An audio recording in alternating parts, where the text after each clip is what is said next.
Yes, you read that correctly. Racism is your moral obligation. I do not believe it's possible to be a good person and not be a racist. So I'm just going to let you sit with that for a moment. Well, okay, so obviously there's a little bit of a joke in there. I'm kind of messing around slightly, but I do think there is some truth to it because there's obviously some very real aspects to race, and I believe even non-Christians, and especially Christians, would agree that truth should take a higher priority over lies every time, essentially no matter what. There's very few cases where the truth should not be spoken or should be concealed in some way. But, I mean, this is not one of those times. I think concealing the truth has led to a lot of problems. So, obviously, to deal with that statement and what I mean by that, we're going to have to get into what is race and why would it be a moral obligation, or why would it be an imperative for us to deal with it in a real way and in a factual way. So welcome to the first episode of the series that I'm doing that I'm going to be calling the Worldview. As I've explained before, I'm going to try to bring you a series of content that deals with very controversial topics, kind of topically. So this is going to be somewhat of a long episode, I would imagine. And I'm going to try to cover at least the basics of what I believe about these topics. And the goal here is to create something that I can send to friends and family, which you may be surprised at with with the intro that I gave there. But, you know, I think it's important to stay a little lighthearted about these topics. And with that being said, there's going to be a lot of basic stuff covered here. So some of you who've been thinking about these topics for a long time, it's going to be old news. It's going to be kind of boring for you to listen to because, yeah, I mean, you know these things, you've heard them before, but there's a lot of people, including, you know, people in our families and friends groups who maybe don't pay attention a whole lot to the things going on around them. They're just kind of buying into the mainstream consensus and propaganda as it's been given to them, and I don't really fault them for that. I mean, people got a lot of things to worry about, so topics like race and feminism and politics and other more dicey topics aren't always on the top of their mind, so I think sometimes it's easy to get wrapped up in those things, but they have very strong opinions about them. You can find a lot of hostility in somebody when you start to poke and prod at some of these things that they have come to believe without really knowing why or thought very deeply about. They can become quite passionate about it. So race is one of those things for sure, and I think I wanted to cover it first because it's one of those topics that I've given a lot of thought to. I had a lot of internal conflict when I was first coming to these issues with myself. I had a hard time buying some of the points that I now believe. I mean, it's hard, especially when you come to believe some of the things you do, or that I do, I guess I should say. It's hard putting it into practice. It's hard living with the beliefs because people get very confrontational about it. People get very offended and defensive with their views surrounding the topic. And, you know, I'm not going to lie, it's a very uncomfortable position to take when you have to essentially stick with the truth. And I really can't do that. You know, I might nod along and, you know, kind of go along with what somebody's saying just for the sake of not causing a conflict there. I'll never agree with them there, but the nod is more of a, I understand what you're saying, and I understand where you're coming from, but it's really hard to disagree with them in the moment with certain things that are said. So I'm making this video to just be a thing that I can send them, go through all the basics, starting basically from square zero to cover exactly what I believe and why. And before we get started with that, I do have a few disclaimers. First of all, I'm discussing these topics because I'm trying to figure out, and I'm hoping other people are trying to figure out and understand, what is the best way to structure society? What is the best way to move forward given the situation that we're in, the reality of the world? How do we best contend with nature and the things that we are given. These are my beliefs about reality, about the world, and they are my opinions. So if you think I'm wrong about something, try to prove me wrong. But I do not think that the things I believe to be truth and fact about the world should be equivocated with hatred. I think that's silly and childish to try and make that leap. I'm going to be blunt and honest. I'm not going to hold anything back. So obviously, talking about these issues and having that attitude about it, people are probably going to get offended. So that's okay. Let me know what you disagree with in the comments, and I will probably not engage in a full-on debate in the comments, but I will make videos, as I said in my intro, to the objections that people have. And last thing before we move on to the real episode is that this is a big topic. There's a lot to discuss here, very many facets and avenues that you can go down with this. So my goal is to mostly just give a good amount of detail on these things, but this isn't necessarily meant to be comprehensive for a scholarly approach to these things. These are my thoughts, these are my opinions, and I think I have a lot to say about it, but I'm not going to be doing tons of deep research into this to, make a scientific case or anything like that. So as we begin the conversation, I think a good thing to do up front would be to define our terms. That's pretty obvious. So we'll start with race here. As we all know, race is just, it's basically defined as major groupings of people that are based off of physical characteristics and genetics, shared ancestry. Like we all basically know what we're talking about when we say that.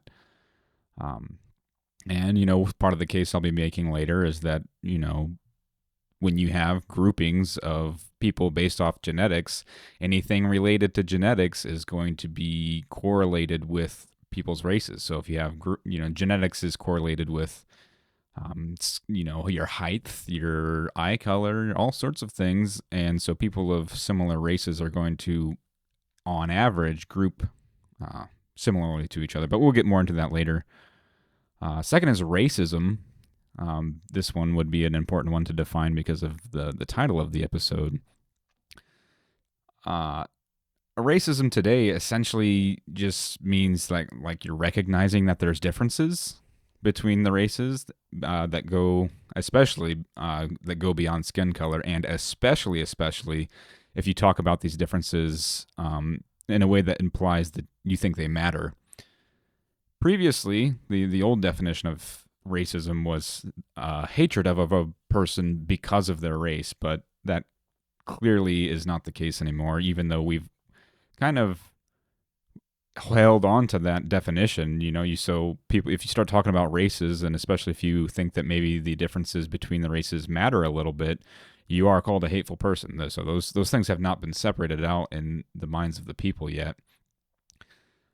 We have race realism, which is essentially the belief that there are notable and significant differences between the races that have real implications for the groupings of people. I already talked about that a little bit. But the last term to define here is racialism, which obviously, okay, so these aren't like formal definitions, right? But basically what I think, and I think most people would agree with my idea of what they are. Racialism is kind of an ideology that says we should take into account the reality of these racial differences when conceiving of how we organize society or approach people. So for being technically totally accurate, I would call myself a racialist, but because the distinction hardly matters anymore, and I'm going to be called the other word anyways just because of my opinions and beliefs about these things, I'm just going to refer to the beliefs as racist throughout the podcast. So those are our definitions. I want to start with the discussion of morality and things with common objections, especially since I'm a Christian, so I want to maintain a Christian approach to these things.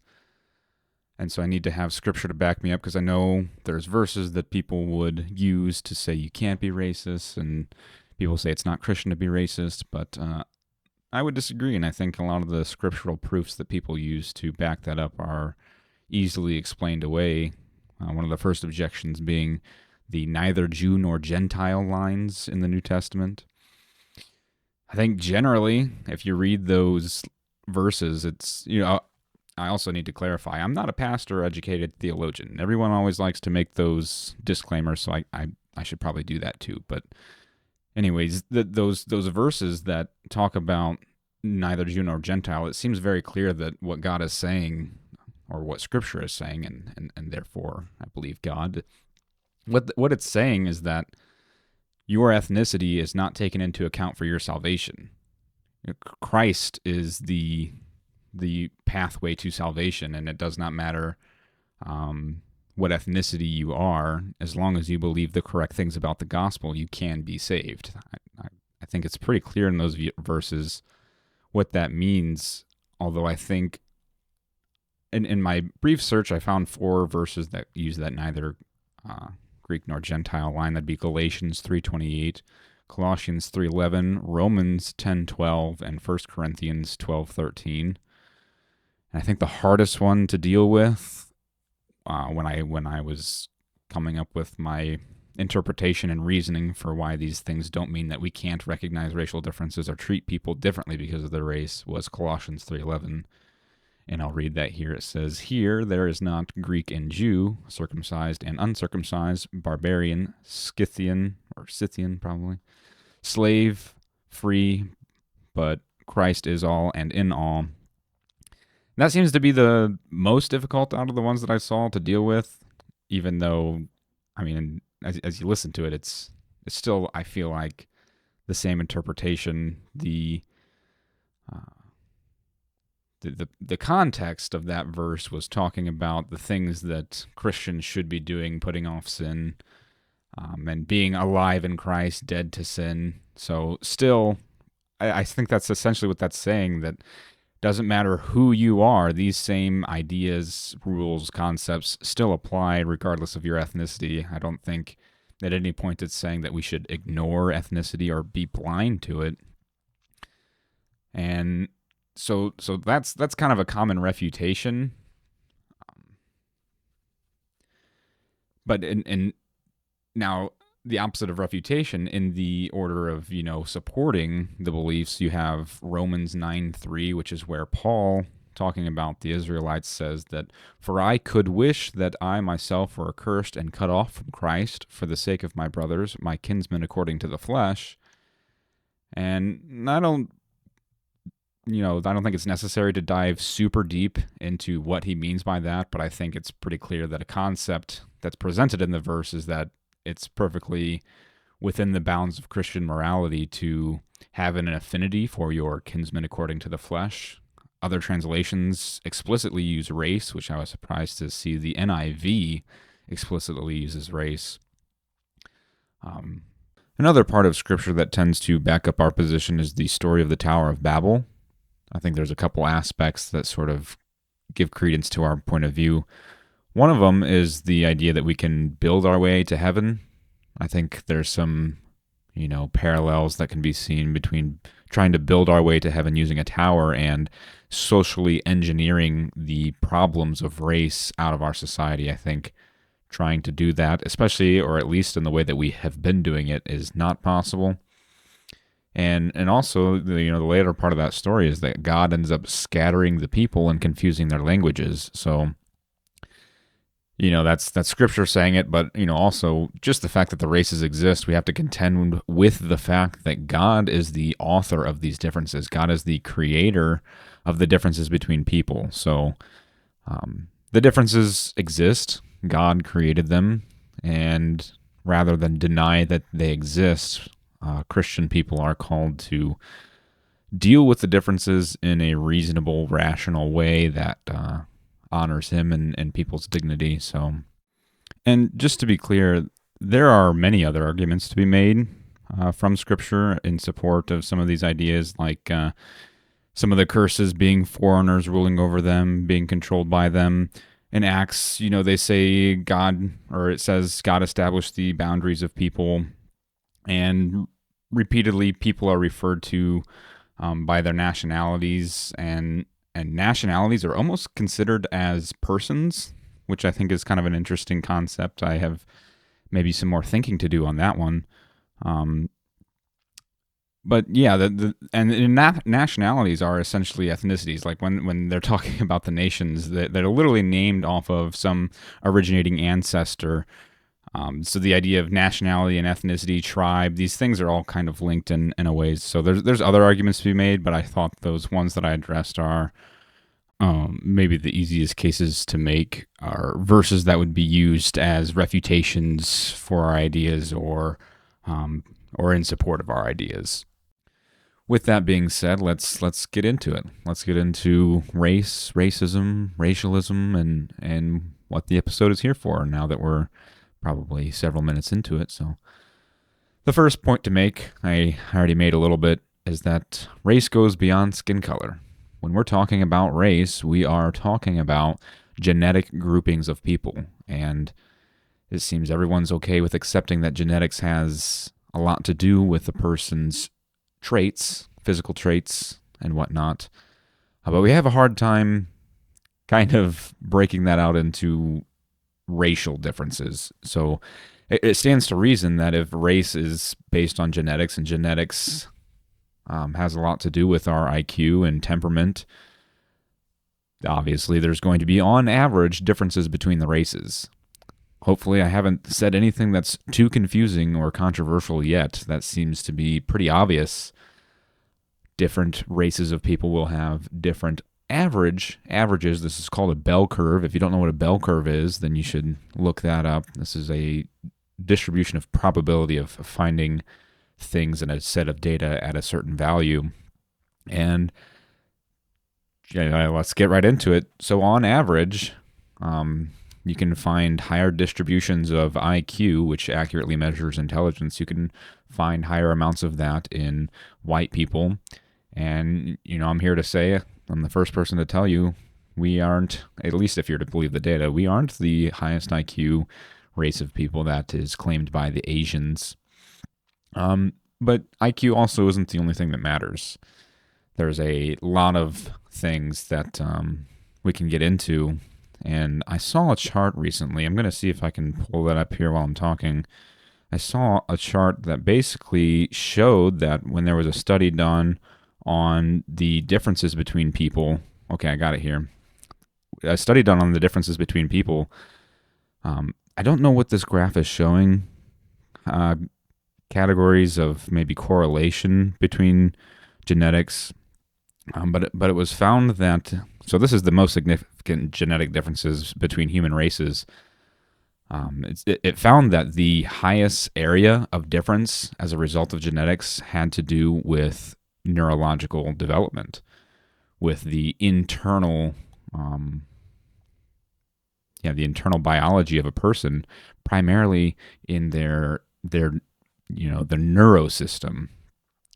So obviously, when you have these differences between people, especially when you're talking about differences on average with your brain and your neurological functions, it's going to lead to average disparities between populations. And then this not even limited to IQ. Even this is also work ethic. You can have a population that is more successful than another, despite being more intelligent, if the other population is harder workers that are more diligent and conscientious with their work.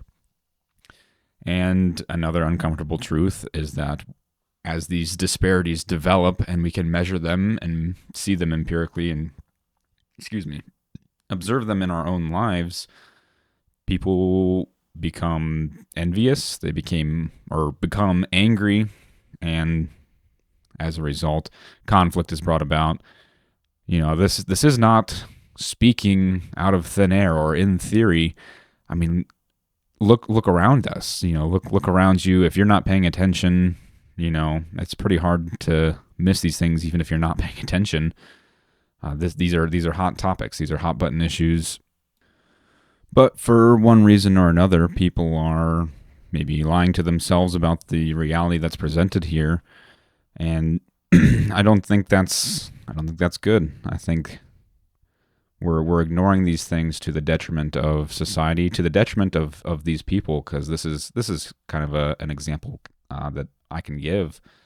And again, this is going to be really controversial for some people to hear. It's going to be common sense for other people that have kind of thought about these things. So what happens when you have two groups of people that we know reliably and consistently them and their kids are going to have either lower or higher distributions of IQ or other behavioral traits that would have influence on how well they do in school?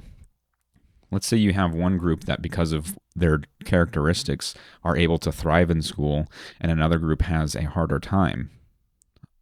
You're going to have to essentially pander to one of those groups, or you cannot put them in the same system and have them both reach their maximum potential, because either you're in an extremely advanced school where the topics are treated with depth and maybe they move through them at a fast pace.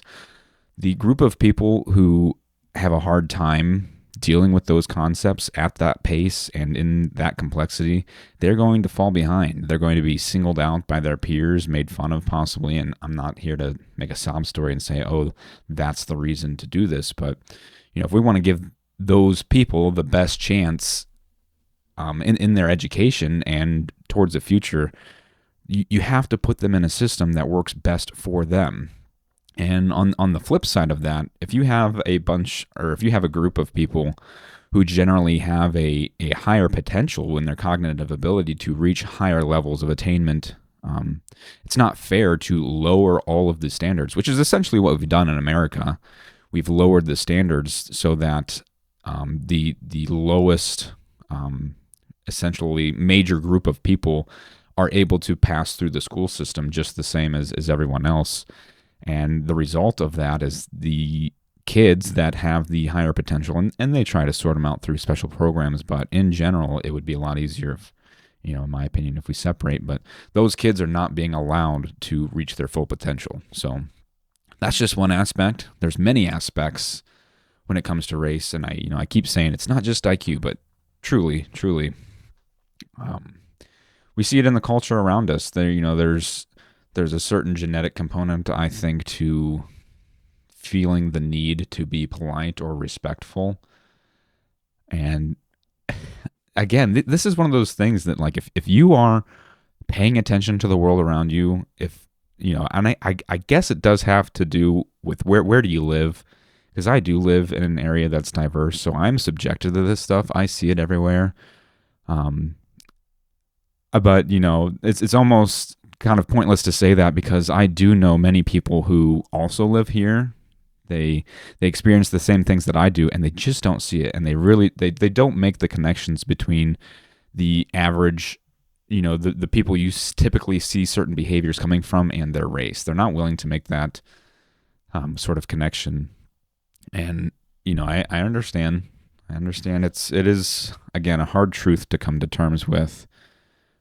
And be open with people. Everyone's expected to say that, oh, it's the culture, it's this or that reason. If and that's even if they're willing to recognize the problem. They'll say it's culture. But yeah, no, culture, I believe, is an overall external representation of a person's genetic behaviors, or behaviors that are influenced by genetics, at least. So yeah, everyone likes to say that we should just ignore these differences, pretend they don't exist, and we're told we should be bigger people and ignore them, and just we have to accept them where they're at or whatever. But at the end of the day, these differences, which I believe, again, are derived largely from differences of genetics and behaviors and attitudes towards things. We should not be forced to share a society or have a society that is essentially palatable for everyone, because there are certain behaviors and things that some people are okay with and some people are not okay with. Like, apparently it seems to be a thing in Black and Mexican communities. They love playing their music out loud. I think that's incredibly annoying. I go to white neighborhoods and I just don't see that. It does happen. It's happening more now. I think there's a bleed over. There's, definitely an aspect of American youth that are kind of attracted by what I would say is black behavior. Oh man, that sounds real racist. But listen, we all know what we're talking about. We all know what we're talking about. And to pretend we don't know what we're talking about, again, I believe is causing way more problems than it's solving.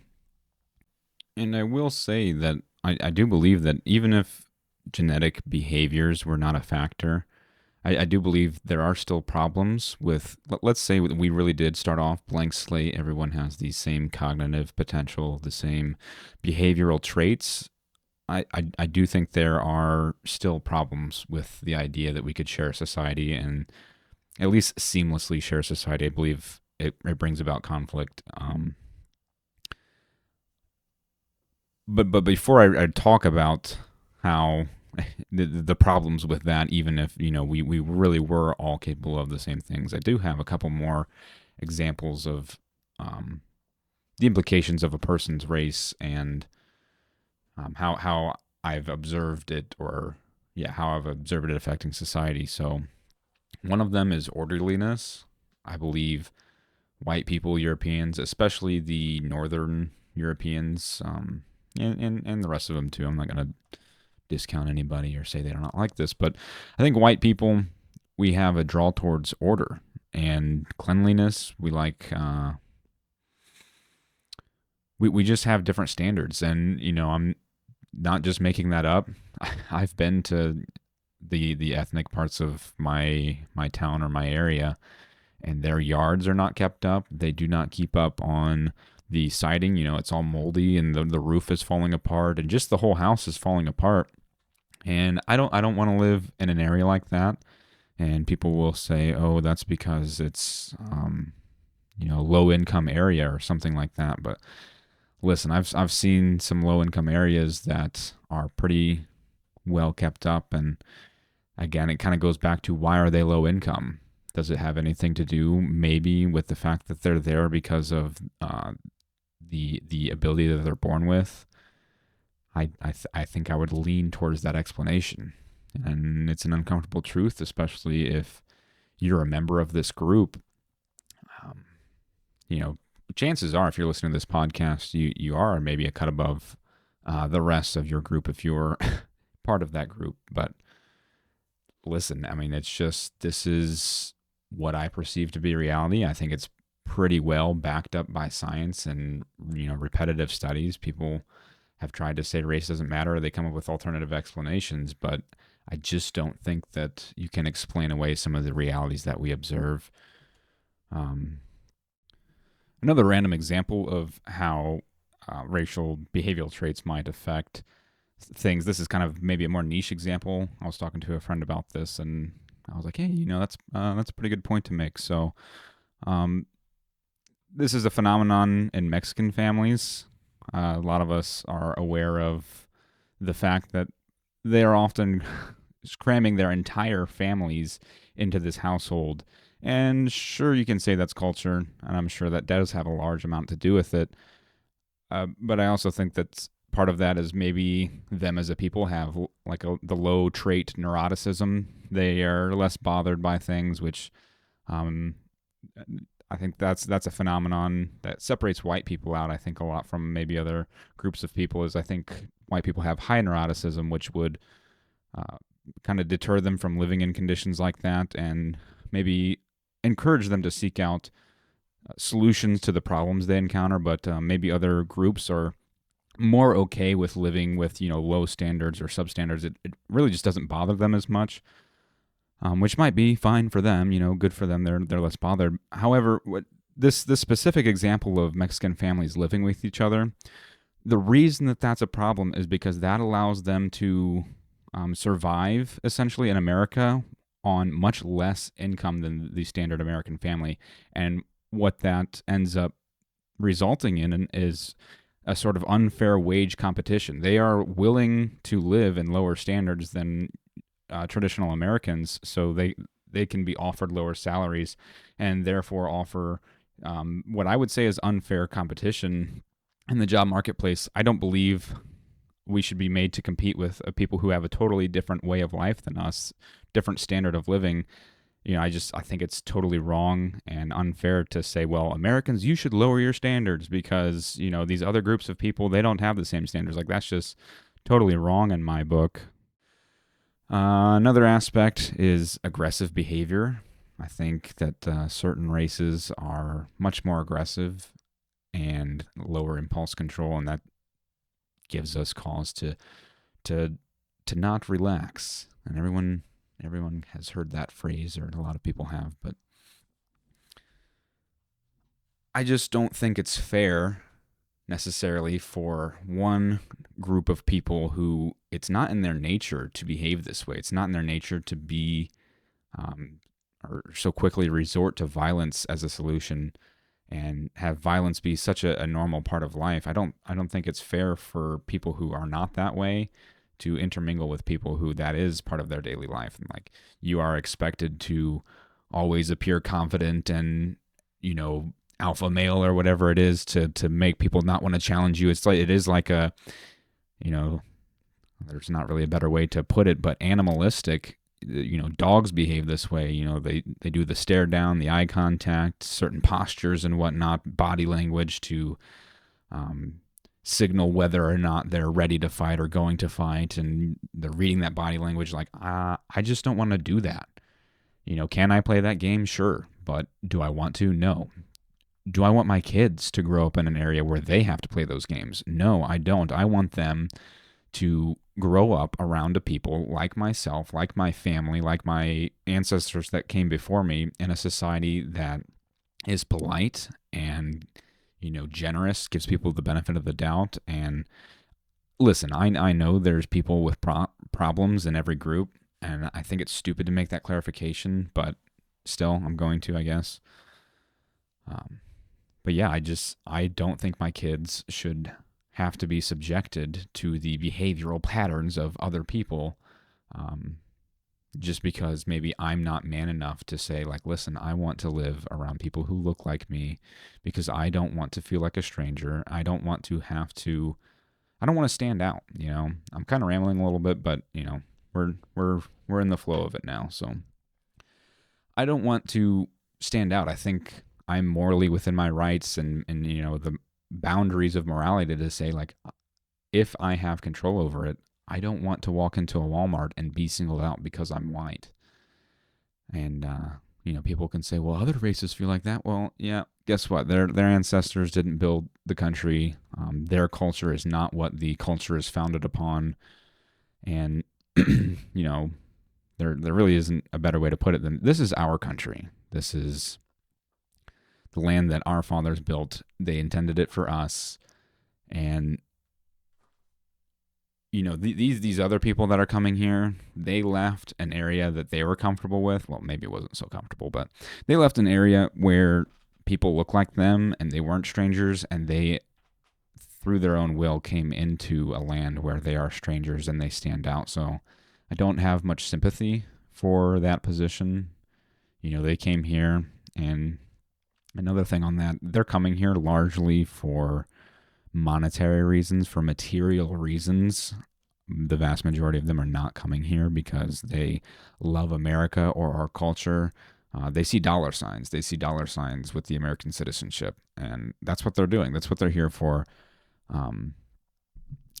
And a lot of them, they kind of act like, at least maybe more recently, like they're contributing to the tapestry that is America. They're bringing over their unique cultures, and we're supposed to welcome that. And but yeah, okay, I'm rambling a little bit. Let's get back on topic here.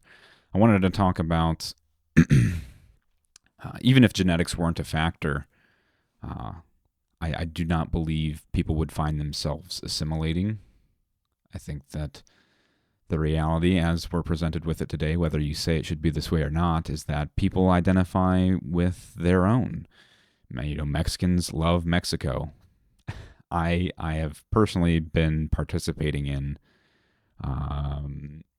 mixed martial arts, kickboxing and grappling, and So I was part of a gym, and I went to go see some of these guys fight in the ring on their competition, and wouldn't you know it, anybody with Hispanic, DNA came out wearing a Mexican flag. It's like, wait a minute, I know this guy. I've talked to him. He does not have an accent. He was born and raised in America. Why on earth is he waving a Mexican flag? And so the reality is that he's Mexican. That's why. And I think the same is true for a lot of groups of people. They still feel a connection to their people, but yet here they are in America.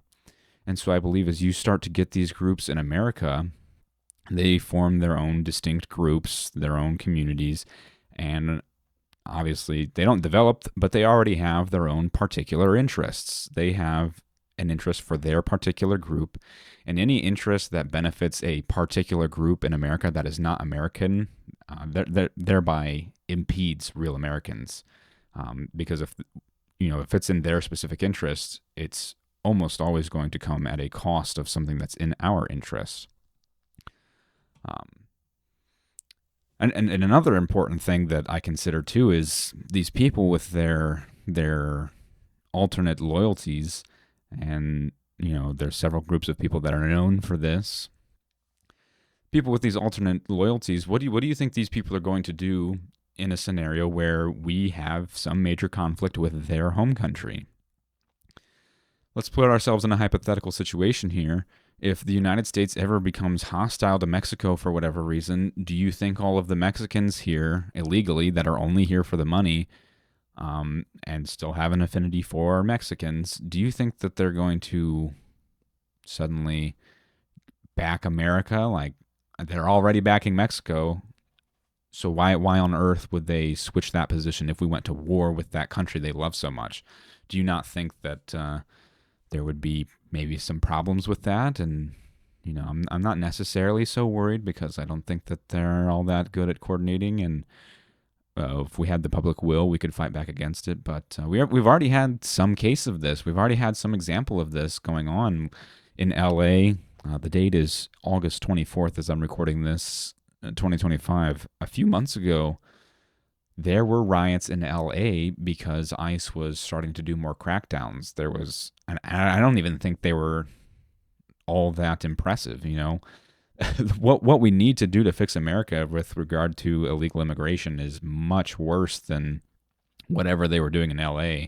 There is many people who have to go, and what that's going to look like, and the amount of emotion that is going to be stirred up as a result. Listen, that's just what it's going to be. If we're going to actually solve the problem, it's going to look a lot worse than whatever they were upset about. So imagine if we started to do what was actually necessary to remedy the issues. These people are going to be domestic terrorists. I mean, they're not really domestic. They're just terrorists. They are using violence and Molotov cocktails and whatnot to terrorize the people into letting them stay. Like, that's what that is. There is no patriotism. They do not love America. And so really apply that to any country. If we get too much of a foreign group, it's not even a magnitude problem. Sometimes it's if they're in influence, let's say. If we go to war, let's say if the West in general starts to take a negative attitude towards Israel, what do you think the Jews in America are going to do? What do you think they're going to resort to? What sorts of... And they might not resort to outright attacks, but they are very crafty when it comes to propaganda, messaging, and essentially getting our government to do it at once. I believe they did 9/11, and I believe they assassinated JFK, but I mean, 9/11 is the example I'm going to use here. I believe that because they wanted the United States to go into the Middle East and do their bidding, they coordinated 9/11. They flew two planes, not them directly, but they coordinated the flight of two planes into American buildings and killed thousands of Americans to achieve their political aims, which is dominance in the Middle East, and they wanted to use us to do it. So yeah, just imagine what they might do if Americans in general start turning, and this is what's happening. This is what's going on right now, is that America in general is, for anybody who's really paying attention to online politics, there's a lot of people turning their back to Israel and kind of understanding that it's not just Israel, it is Jewish people. Because of their identity, they have an affinity with Israel and to each other. So yeah, if and I don't think that there's a whole lot of sense in parsing out who is part of this society or who can vote or citizenship or whatever. I don't think that we should be basing those things off of beliefs, because they can, people lie and whatnot. But really, the core of these problems is their identity. It's who they are.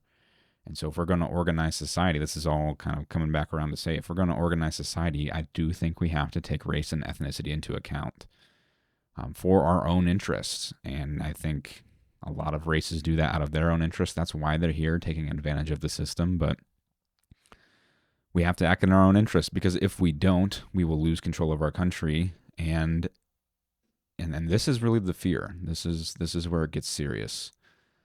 The fear that I have, which is backed up by historical examples. Go look up Rhodesia, the story of Rhodesia and how it fell, and the things that were done to the white families there as Rhodesia began to collapse. Zoomer Historian has some good videos on Rhodesia. I'd recommend you go watch those. And also with South Africa, it's going on right now. Go look at some of those stories. That is what awaits white people when we lose control over our countries. And that's easy to hear and ignore. But I'm telling you, go look at the stories. If you want to understand where I'm at, why I have said the things that I've said in the podcast, and I've taken the position that I have, and I'm passionate enough about it to, make this my first episode and essentially be involved in this fear. This is one of the primary issues. Go read the stories. It's shaking me up a little bit here now just thinking about it, but listen, when white people lose control of their countries, they will not give us the same treatment that we've given them. Not at all. They are going to be brutal. You just think about the narrative that they have now about white people. We're colonizers, oppressors, Listen to the rhetoric now while they are not in control and they're at our mercy, and yet we allow them to speak this way about us. Listen to what they say and look at what we've done for them. Think of all the programs we've initiated to alleviate racial disparities, make them feel more comfortable. Conservatives regular conservatives are bending over backwards to parrot people who say their talking points, and it's fiscal conservatism and conservatism around like gender and marriage and whatnot. They just love when minorities say that sort of stuff. But listen, we have an attitude towards them of generosity, and I think anyone who thinks otherwise is just totally delusional, because if we didn't, it's kind of funny that there's an argument like white people control everything and we hate them, yet at the same time, just look at reality. But yeah, when we are no longer a majority and they have power over us, they are going to essentially follow the logical endpoints of the things that they say publicly. They're going to follow them through to their logical endpoints. And what that looks like for us is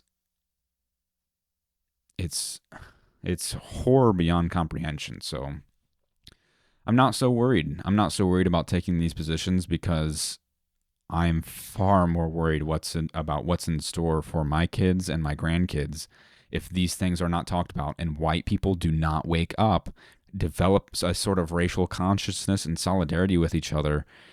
We have to act in our group interest, and our group interest is maintaining majority in America. It's maintaining control in America.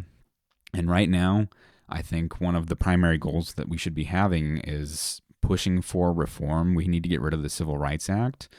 We need to be essentially resegregating, doing what we can to separate once more. And I believe as racial tensions rise and the political moment develops, that we will, I do think we would move in that direction, but it needs to happen, and it needs to happen very fast.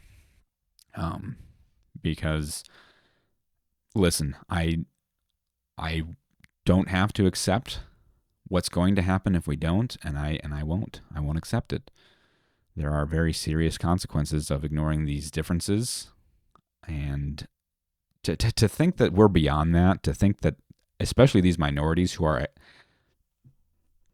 just listen to what they say, to think that we are beyond a repeat of, or at least if you believe in the things that happened in the 20th century, to think that we're beyond that is so naive and arrogant. I can't even put it into words. Especially if you were to believe that white people did those things, imagine what they're going to do. Look around. White people. Okay. I would assume most people listening to this, white people. You know how we act. You know how we are. Really think back. Do you think just 100 years ago we were, committing the atrocities they say we were? I know bad stuff happens. People do things. There's war crimes and whatnot. But, given what you know about white people, do you really think they were doing everything that they said that they were doing? I don't. I don't believe that. But I think it's funny. People believe that white people are capable of those things, but they don't think that the minorities are. Like, I think you're insane. I think you're not thinking clearly. But yeah, so, and even in a best case scenario where that doesn't happen, America is going to be transformed into something that it's not. White people, because of our genetic traits that we are, born with on average in distributions and whatnot, I went over the whole thing already. We made America. America turned out how it was because of us, because of our tendencies, because of our cultures, and you can observe this. Just look at Australia, look at South Africa when it was white in the white areas. Look at any area where white people have started from nothing. Those places look like where they came from because a culture, and a society comes or is developed out of who the people are. This is an external expression of who a people are. And so Mexico looks the way it does, and those people are the way they are because they're Mexicans.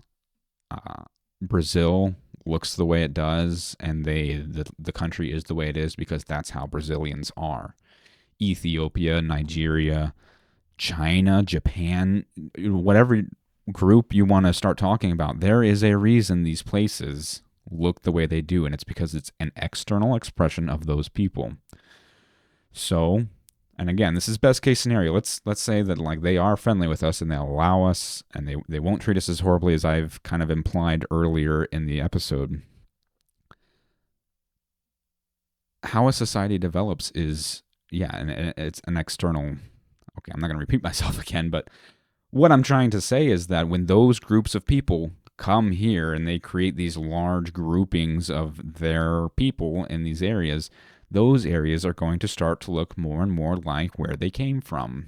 This is, I think, obvious. You go to largely Mexican parts of any city, guess what it looks like? If it wasn't for the grass on the ground, you might think you're in Mexico. Certain areas of Africa, or not certain areas, of cities where it's largely Africans, it looks like Africa. Again, ignoring the fact that there's grass there. And also, you have to keep in mind a lot of that infrastructure, guess who it's being kept up by? Guess who's still paving the roads and doing the power lines and running the water through the ground? Do you think those people are capable of it? If they were, Africa would not look how it does. And so, yeah.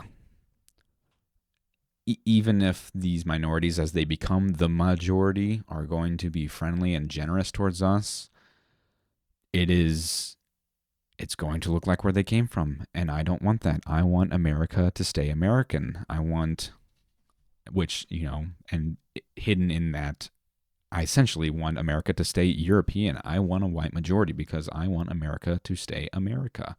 And what made America other than Europeans? It's a trick question. And,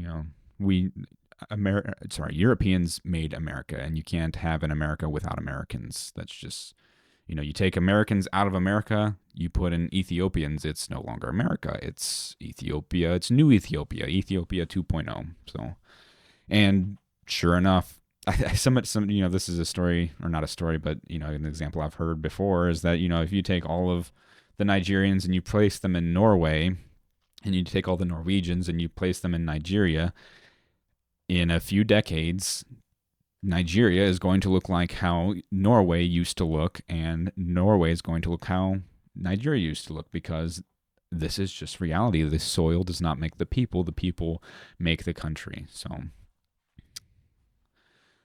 before we wrap up here, I just wanted to throw in some bonus information. So if you made it this far, congratulations. Here's some bonus information for you. I'm going to give you my take on race mixing. So here we go. I think, first of all, from a moral standpoint, when two people are considering marriage, I think compatibility is obviously something that should be strongly considered. And when you have two people from two very different backgrounds, obviously I'm talking about two different races of people, when you try to get them to come together in marriage, which I believe obviously should be the only way that people are coming together, and the way that I'm referring to as marriage, you're introducing way more problems than is necessary in a marriage than if you were to just marry inside your race. All the cultural customs and traditions and whatnot. There's many fewer humps to get over. And I understand that's not totally like, it's an opinion thing. It's subjective a little bit, but I just think in general, this is not conducive to a healthy, easily maintained marriage. And I think as a result, sometimes the kids in these interracial relationships kind of get thrown in the middle of that a little bit in more ways than one. First of all, as the couple stays together and some of these differences become not so trivial as they maybe once were, the conflict in the household, that's not a good influence on the kids. But then what about the child's identity? We've come to a point now where we've kind of discounted the value of a person's identity. And I just think that's very cruel in a way. I was born European, and I have this heritage to look back on and claim it, and I see myself in them. I see the people who built the things that they did, wrote the music that they did, all the inventions, and just the general culture and history and stuff of Europe. Like I feel a connection to that. It gives me a sense of identity, and I like being European. I like being white. And so if you have a kid who's half white, half black, it's like it's almost hard to identify as one or the other, because I know some people aren't going to like me saying this, but there's things to be, or to latch onto about being black. I'm not going to discount that. And this sounds super mean to be phrasing it like that, but I think as like a fully black child, there would be a decent amount to latch onto. But if you're mixed, it's hard to claim one or the other. I do find that they're often claiming the black, or at least whatever's not white. Whenever there's a mixed group, a mixed child, they usually latch onto the identity of the non-white part for a lot of reasons. I'm not going to get into right now, but I think everyone has kind of observed that, and I guess I'll get into it a little bit. I do believe it's partially the propaganda around white people. If you're a mixed kid and you're like, I'm proud of my white side, I want to act white, like that's just not going to happen, right? I mean, I guess it happens sometimes, but we all kind of implicitly understand why that would not be the case, why they would not do that, and why they would kind of celebrate the side of them that excuse me, that, is being told as the underdog. And, people like to associate with an underdog. They say these are the victims, and so they want to be a hero and stand out and fight against, the powers, the evil. We all have like a hero narrative or whatever. And right now, white people are the villain and everyone else is the hero. So why would you identify as the villain? It's kind of a simple way to put it. I've done the last like 20, 25 minutes in one take. So I'm proud of myself. I'm just going to kind of throw that in there. I was kind of a little stuttery getting started, especially in my first episode and a little bit in this one. But anyways, moving on. I think we're probably close to wrapping up. Let me look at my notes here. So of course I just ended the streak that I had right after I gave myself props. I ended the streak and paused the recording to look at my notes. But yeah, okay, we have a little bit more of the episode than I thought, so I'm gonna keep going. Hopefully you're enjoying it. If you are enjoying it and you've made it this far, please subscribe, leave a comment, argue with me, tell me I'm an idiot and why. I would love to hear how I'm wrong. I love to work through ideas, and so I came to a lot of these ideas by debating people online and just never losing, because I don't lose debates. That's a little antagonism towards anybody who wants to disagree with me. Bring it on. Bring it on. So, joking a little bit. Not really. Okay, bring it on. Last thing on race mixing before I kind of move on to the rest. This is kind of something... I was hesitating whether or not I should give the credit to the person who told me about a lot of these things. I'm going to leave them out of it for now. But this person that I was, talking to made me aware of a few other things that are important to consider with race mixing. I don't have the studies to back this up, but you can look it up. These, like I said, are meant to be conversation starters. They're meant to be conversation starters. So, yeah, I'm not going to be citing official studies here. I will cite a little bit of a study.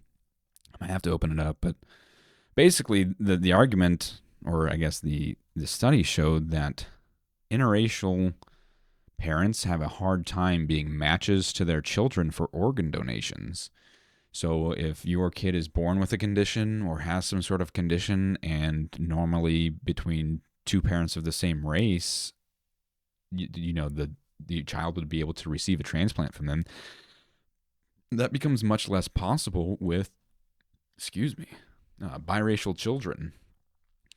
That is maybe a scary fact, for some people, if you find yourself in that position. That is, so, let's say maybe generally, let's try to avoid situations like that. I'm laughing a little bit because, like, saying all these things, I've just been in this world for so long, discussing the ideas for so long. I was very resistant to the ideas at first, which I'll explain in the episode where I cover my story eventually. We'll see. Maybe after I reach 500 subscribers. I don't know. That's an arbitrary number. After I reach that, I'm going to do an episode on my story because it is interesting. So if you want to hear it, give me a boost. But the point I was making was that it's just interesting thinking about putting myself in somebody's shoes who's hearing some of these things or this viewpoint for the first time, because I've just been in this sphere and talking about these things with a whole bunch of different people for so long now that it's just normal for me. There is no reaction emotionally to the things. I'm like, oh yeah, just this is what I think and this is how it is. Anyways, yeah, so mixed race kids it's harder for their parents to match them for organ donations. And then there was this other study. Let's see if I can find where did this come from. I just found it on the National Library of Medicine. It's a I feel like it's probably credible. Listen, I don't know much about this. It's on PubMed. I feel like I've heard people talking about PubMed not being reliable or whatever, but this seems to track. There's this study. It looks like the title of it is, "Are Interracial Couples at a Higher Risk of Multiple Chronic Conditions? Evidence from a Nationally Representative Sample." And this is very interesting. Okay, it's very interesting for multiple reasons. First of all, they gave numbers essentially on the percent chance of a child from same race couples versus mixed race couples. What are the chances that they have multiple chronic conditions? And for people who don't know what those words mean, chronic is like it doesn't go away, right? I guess that's the most important word to understand. Like these are permanent conditions that these kids are finding themselves in. So let's get into the numbers here. For white on black couples, the chances of multiple chronic conditions, I'm just going to call them MCCs from here on out, the chances of it go up by about 41%. So that's 1.41 times, and this is in reference to white on white couples. The chances of multiple chronic conditions for whites together versus white and black together, they have actually the highest of all of the races in terms of incompatibility. For Asian and white couples, that number is 26% higher chance of multiple chronic conditions, MCCs. I said I was going to do that, but I guess not. For Hispanic and white, it's 1.22 or 22% higher chances of MCCs. And again, the 26% was for Asian to Asian couples in comparison, and then the Hispanic white 22% increase was in comparison to Hispanic couples, the two Hispanics together. And this is one of the interesting aspects to the study that I found, and I would be really interested to know what the scientific reasoning is for this. Apparently, there is not significant increases in these conditions for Asian on black couples in comparison to Asian and Asians. There is not a significant difference with Hispanic and black couples in comparison to Hispanic couples. And there is also just generally between two minority groups a non-significant rate of increase for multiple chronic conditions in comparison to generally same race minority couples. So that was very interesting. It seems like there's maybe some things to understand here. I kind of joked with my wife about it. I was like, what if this confirms Hyperborea? There's a little bit of an Easter egg there for people who really went down the rabbit hole with some of that stuff. What if we are aliens? What if we're not actually totally the same species? I think there's an argument to be made, but we're not gonna do that right now. So let's move on. Now is just going to kind of be a lightning round for other points to bring up in terms of identitarianism, white identity, and just generally. First of all, I think we should make very intentional and meaningful strides towards solving this problem and kind of returning to an ethnic idea of what a country is, what a nation is. And the reason I say this is because and I'm going to sort of frame this in terms of Christian morality. We're supposed to be, as Christians, evangelizing the world, being a light unto the world. And I find myself wondering, what does it do in the minds of China or, any of these other Arab nations or in any other nation? What do you think it does for their mentality to see all of the Christian nations essentially giving their countries away? What does that do for the gospel, especially when the gospel and Christianity is being used as an excuse to do these things? Christians, pastors are telling people like, you can't be against immigration on racial grounds because that's sin, even though they can't back that up because it's not true.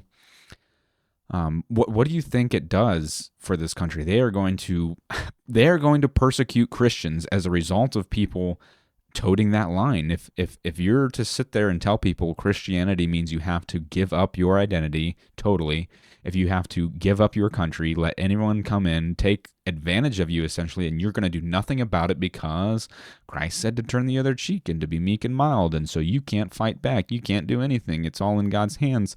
What do you think it's going to do for these other countries to witness that going on? And as some of you know, I am a Calvinist, so I believe that God ordains things. He calls people to himself. But part of that mindset, and something that I've really latched onto with that, is that God uses means. God uses means to do things. And so part of those means is I guess an example of means is when you observe something, the Holy Spirit invokes feelings with you. You know, if it's associated with Christianity. So, you know, if we have Christians who are standing strong against degeneracy, against giving their countries away, and they're doing it in the name of Christ, suddenly Christianity becomes much more appealing to these people, and us taking those steps and making those moves and solidifying ourselves, you know, and basically saying we have the right to exist, and saying, like, you know, this is God's will that we preserve ourselves for the propagation of Christendom. Suddenly we get a lot more respect from those countries, and maybe these other countries see that, okay, we can accept Christianity and its ideals, at least in the form that maybe our side is presenting it, and maintain our countries and maintain our identity. And we do not have to stop being Chinese or Japanese or Indian or you know, Iranian, whatever the people are. We don't have to give up our cultural identity to take on a Christian identity. But, you know, as it's being sold right now, Christianity says that you cannot care who your people are. Well, okay, let me take that back a little bit. White people cannot care who they are on that level. Everyone else can. We totally support that in every way. We're you know, we're totally fine with all black churches, and no one has any problem with that. And, you know, I've been to an all black church, actually. That is an interesting thing that I just remembered.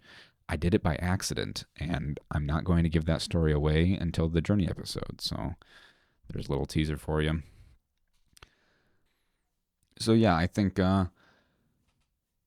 enforcing and maintaining an ethnic majority, maintaining our identity, and basically not giving away our inheritance that our fathers gave us, I think would generally be a very positive movement or development for Christendom as a whole, and its spread throughout the world. Let's see, what else do we got here? Our countries are our homes. They are not piggy banks. America is not an economic zone. This is where we have planted our families. This is its culture, the music, the sports, everything about America. Like, this is our home. This is not a free-for-all for Indians or Chinese or anybody else that, you know, is sending over talent. We are not your piggy bank. This is not an economic zone. Currently, it's being treated as one, but people like me are seeking to reverse that, and I think that we have a very good moral case for doing so. You know, it was our ancestors. It was our, and I've said this probably multiple times on the episode and in my episodes with 1989 Theology. Quick shout out to him. Go give him a follow and a like. Listen to his videos. I like what he's doing, and Mainstream Dissident, and Atlas Thugged, Zeb Boykin. Okay, we just did all the call-outs. Kind of probably an hour into the show now, but anyways, our ancestors built America with the idea that they were going to hand it off to their children. If you were to, I joked about this with 1989. I said, if you were to go back in time and basically tell those people, like, yeah, you're building America to give it away to foreigners, right? They would have killed you. They would have killed you on the spot. You know, they would have seen you as an infiltrator. You know, you would have been tarred and feathered, like, immediately. Maybe not really. It's kind of a joke, but still, they would have laughed in your face, like, what? What are you talking about? Like, of course we are planning on, you know, we do not plan for America to be this giant, you know, free-for-all where the rest of the world can come take advantage of the systems we've created and the infrastructure that we've built and jobs that we've created.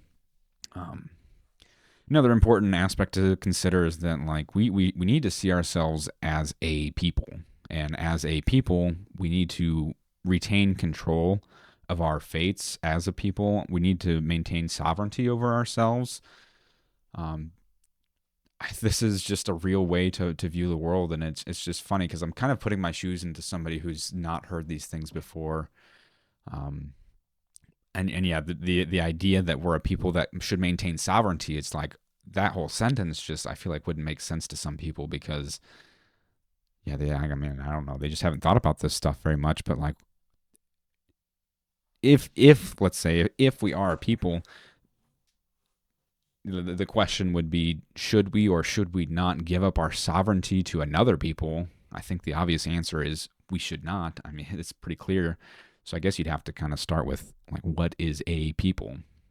And I mean, honestly, asking that question, I feel like most reasonable people, you should just be able to maybe not articulate the answer perfectly, but I mean, we know what we're talking about when we say that. And I just find it silly that this has to be such a thing that it has such a, like, a controversial air about it, and is for some reason complex when it really shouldn't be.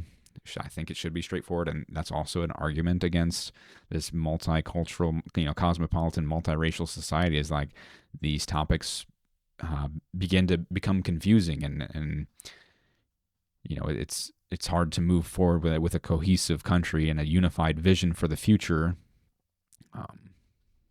It's hard to do that when there's all of these competing ideas, cultures, and whatnot. And what do they see?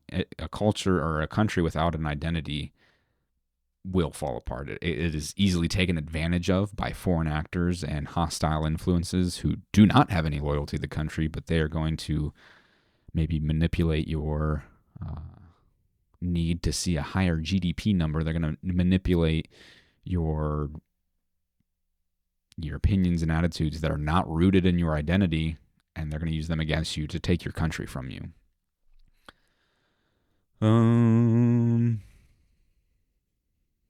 Let's see here. I think a lot of people would say that, well, not a lot of people. There's an argument that says that we as white people have some sort of obligation to support the world after all of the evil things that we supposedly did during colonization. And I guess that's a big topic to cover right now, is colonization. Listen, I understand that there was a lot of cases where there was mistreatment, and same thing for slavery. There was a lot of, and that is another topic I should do. That almost deserves its own episode. But obviously, I mean, with any system where somebody has authority over another, you're going to have abuse of that power and authority. That doesn't mean the power and authority shouldn't exist. So, as was the case with a lot of these colonies, we were going in, these were people who did not have two-story buildings. They didn't know about boiling water. This is, some areas that, if you deny that those areas exist, you're pretty ignorant. But we were going into those areas, and we were giving them clean water. We were giving them shelter. And, if you are in a role or responsibility to try and help these people, you can't do that without also some authority over them. You cannot be responsible for maintaining these things without also having authority. It doesn't even work. If you were to sit and think about, like, how you would go about helping these people do those things, like, they don't know how to do them. That's why they haven't done them. They need someone to lead them. And as a leader, as somebody who is responsible for doing those things, if you are responsible for something, you must be given an opportunity to have control and authority over it. So I think overall colonization was a good thing for those people. In retrospect, it might have hurt us, if anything, because it led to the racial guilt. It led to the, this narrative about us that is essentially being used against us to destroy us. But for them, the Americans going there, or not the Americans, the Europeans going there, that was a good thing for them. And I'm just kind of laughing to myself a little bit about the people who disagree. Just so ignorant. Again, I go back to, do you know white people? Have you met white people? Okay, now, for those of us who are reasonable and don't just automatically hate white people, can you see white people just overall, for maybe a majority amount of the time, being cruel, unusually cruel? Like, again, like I said, I know that stuff happens, but I think in general, we were very generous. We were very kind to them. Again, I will point again to Rhodesia. Go listen to the story of Rhodesia. Listen to all of Zoomer historians' documentaries on Rhodesia. There is a lot to be learned there, both good and bad, and a lot of understanding to be had as to why we come to the positions we do. And not that we needed the example of Rhodesia. It is just a good case study, but a lot of the stuff I said would be could be philosophized, if that's a word. We could reach those conclusions without the example of Rhodesia. Yeah,